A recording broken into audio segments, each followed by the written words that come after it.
Fight Mike here. Today I'm going to be matchmaking the UFC 323 full card taking place in T-Mobile Arena in December this year. I wanted to create the entire card to show Sean Shelby and Mick Maynard how to make the card fun from the beginning of the card till the very end. I have the timestamps in the description for the early prelims and main card if you wanted to skip any of the fights. But let's start off with the early prelim opener. We've got Jamie Lynn Horth versus Carly Judice. At a glance, this may not look like the most enjoyable fight, but this is the WMMA early prelim scrap that shows up every other fight on the card. Carly Judice is the new coming of Dakota Jacheva. I think she's 27 years old. She's 5-2 in total, but with only good fights in the UFC. A couple of finishes as well. She got a head kick knockout in her last one, and she would be fighting against Jamie Lynn Horth, who's got fantastic boxing, and this should be a really fun striking affair if they were to put this together. Moving on to the next fight, that we've got Austin Lane versus Marcus Buchecha to be the second fight of the night. I know Austin Lane got KO'd not too long ago by Mario Pinto, and for that reason I was actually looking to make Don'Tale Mayes versus Marcus Buchecha, but Don'Tale got cut, probably for the right reasons. I think it was something like 3-7 or 3-9 in the UFC. But I wanted to put together a fight that would give Buchecha a win. If you don't know Marcus Buchecha, he's a multiple-time BJJ world champion. He lost to the great Martin Buday a couple of months ago, and we need to get him a win. He's a very touted prospect, and I think that Austin Lane would be the type of guy that he would get a win over. Next up, we've got Cody Haddon versus Douglas Silva de Andrade. This would be a great fight. Cody Haddon's one of Australia's probably better prospects. He wasn't fighting on the Perth card, even though he's one of the only guys from Perth, which is aggravating. But Cody Haddon was supposed to fight earlier this year against Alexandre Topuria at UFC 312, but had to pull out due to injury. But he should be looking to get back in there very soon. I think putting him on a pay-per-view card is probably a good idea because he's a really fun fighter to watch. He's got fantastic boxing, really good body shots, similar to JDM actually, those body shots. And Douglas Silva de Andrade is probably the best dance partner for him. He's been suspended until August this year, and even if he's not the biggest name himself, he's quite a recognizable guy because he's had fights with big names like Peter Yan, Renan Barao, Tito Vera, Rob Font, guys like that. And that's the sort of guy that you build a prospect like Cody Haddon with, someone who's got a wealth of experience, and I think that would be a pretty good fight. Moving on to the early prelim headliner, though, we've got Bruno Lopez versus Uran Satibuldiyev. This would be a really fun fight in the light heavyweight division. Bruno got KO'd in May maybe by Dustin Jacoby, but he took an 8-month break in between that, and 323 is about 4 or 5 months away, so it's probably pretty good timing. And for Uran, he fought earlier this year, probably a couple of weeks ago actually, against Diyar Nurgaje and got an easy early Ezekiel submission. So this would be a good fight between the two of them. Bruno Lopez is coming off a loss, obviously, and Uran off a win. Pretty good. I would enjoy to watch it. Moving on to the next one, it's the prelim opener of the card. This would be Max Griffin versus Jacoby Smith. This, I think, would be a good step up in competition for Jacoby Smith. If you didn't watch his fight, he fought, I want to say, on UFC 317 prelims against Nico Price.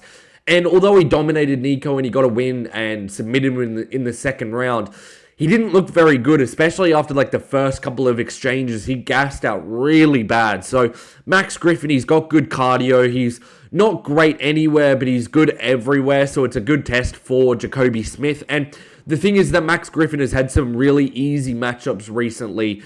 Or not easy, but he's had more favorable matchups in Chris Curtis, coming down from middleweight, 38 years old, and he fought Michael Chiesa just before that at UFC 310 or something like that. So I think that we need to give him another one of these really good prospects, and I reckon he's a good test for Jacoby Smith. Moving on to the next fight, we've got Ray Tsuria versus Ronaldo Rodriguez. This would be a pretty good matchup in my opinion. I think both of these guys coming off a loss, they're good prospects in their own right. We need to test who is the more legit prospect, and spoiler, it's going to be Ray Tsuria. But this is a really good fight. We can't just throw these guys both like Jimmy Flick and who's that guy that lost by KO to Steve Erceg? Matt Schnell. We can't just be giving Ray Tsuria Jimmy Flick and then give Ronaldo Rodriguez Matt Schnell. Like, We need to be testing these prospects in the flyweight division, and I think that this would be a fun fight between the two of these guys. Moving on to the next fight, probably the most proud of fight for me. This would be Joanderson Brito versus Kevin Vallejos. This would be a fight. I think that this would get a fight of the night bonus, and I think that this is the perfect fight for both guys. Joanderson Brito is coming off 2 losses in a row. 2 decent opponents that he lost to. I can't remember who they are off the top of my head. It was Pat Sabatini for one of them. He got a win against... God, I can't believe that I can't remember this. I'm going to have to look this up. Joanderson Brito. He had a good win. Oh, a good... he lost twice in a row to Pat Sabatini and William Gomez. But he had a decent win over Jack Shaw just before that. It was the loss to the cut of the leg. It was a weird loss, that one. But Joanderson Brito has been looking all right. He had a pretty bad performance against Pat Sabatini, just getting held down at the entire time. But against William Gomez, it was a very close fight. I actually thought he could have won that fight. So Kevin Vallejos, a guy who hasn't been tested too much in the UFC, I think is probably a good opponent for Joanderson Brito to come up against. And we need Kevin Vallejos to be tested before we give him a Dan Ige, or before we give him someone who's lower down in the rankings or just outside the rankings. We need to give him someone who's just a bit between that, and Joanderson Brito is probably the best person for that. I'd probably lean Joanderson Brito if this fight was to be made. But it would be a treat to watch, and I think that this would be a really good fight to test how good Kevin Vallejos' striking actually is. Moving on to the next fight, it's for the co-main event of the prelims. This is Marvin Vettori versus Bruno Lopez. I'm pretty sure that this was already made, but they just haven't released it yet officially. I think that this would be a really fun fight. I do think that there's more guys that deserve a ranking spot in the middleweight division than Bruno Ferreira, but I think that this would be really fun. We would see Ferreira probably pull out the grappling, knowing that Marvin's unshinnable, and we will get to see if Marvin actually makes any adjustments in the fight. Moving on to the prelim headliner, though, we've got Giga Chikadze versus Shepe Mariscal. This would be a really good fight, and I'm kind of putting this together just because they've put Giga Chikadze back into the rankings. If you're going to have Giga ranked, you need to have him up against a prospect next time. He shouldn't really be ranked. He came up ranked after not winning a fight. So it's kind of weird that he's there. And no one else deserves a shot into the rankings more than Shepe Mariscal. He's on a 5-fight winning streak in the UFC. He's had 8 fights in total winning streak. And although he's got an ugly record of 18-6, he's had a fantastic regional career, fighting names like Gregor Gillespie, Bryce Mitchell, Pat Sabatini, Yusuf Zalal, Joanderson Brito, Steve Garcia. All of these guys he fought before getting into the UFC. So I think that this would be a good fight. He's got a wealth of experience, and in a fight against Giga Chikadze, I'm sure he would show that experience. Moving on to the opener of the main card. This might shock a couple of you why I put it this far up on the card, but it's Ludovic Klein versus Chris Duncan. Look, I know these guys are unranked, and usually pay-per-views should be spared for people with a ranking position, but this is a fight of the year contender, and I absolutely know it.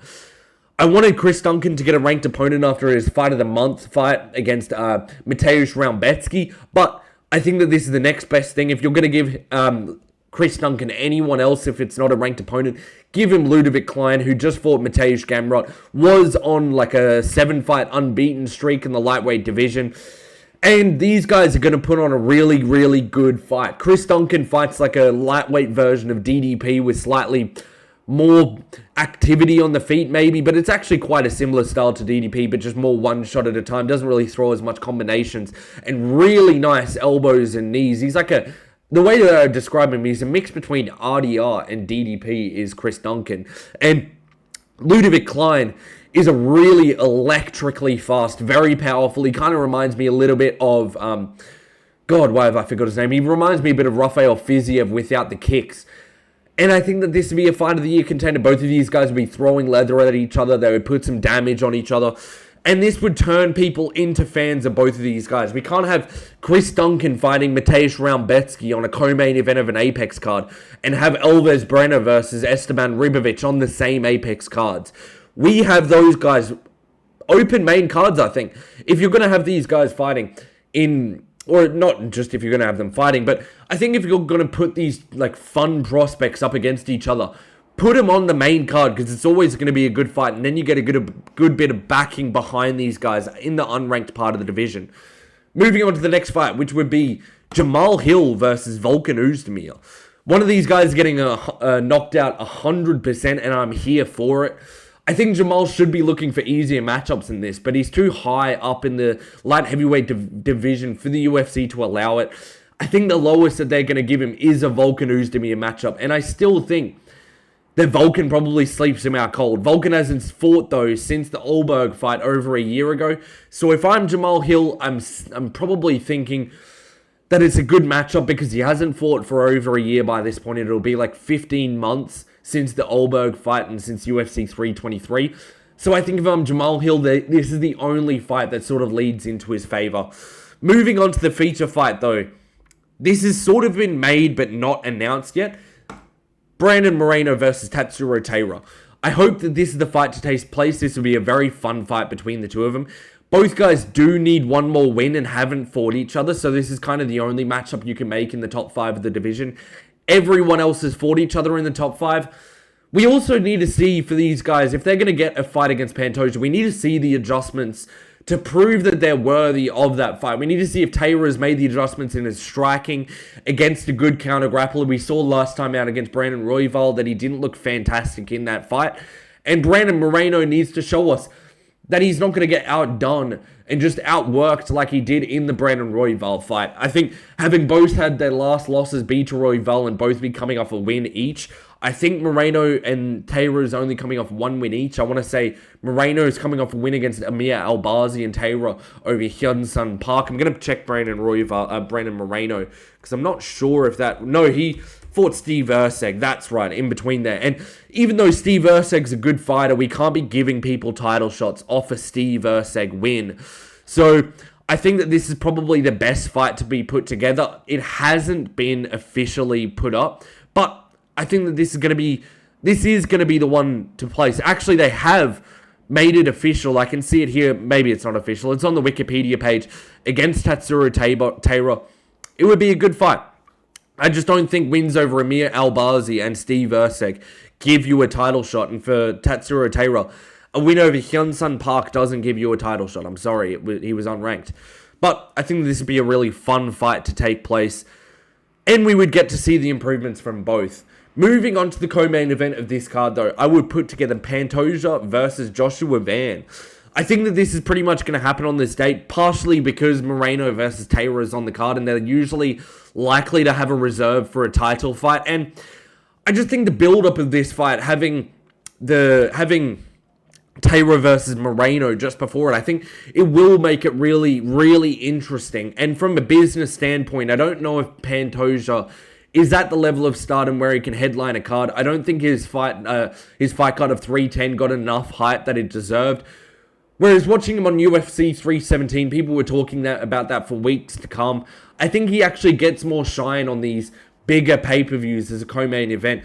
And I think that this would be a really good fight to put on the card. We should get these guys in there before the end of the year so that we can get Pantoja turning around a little bit faster at this point.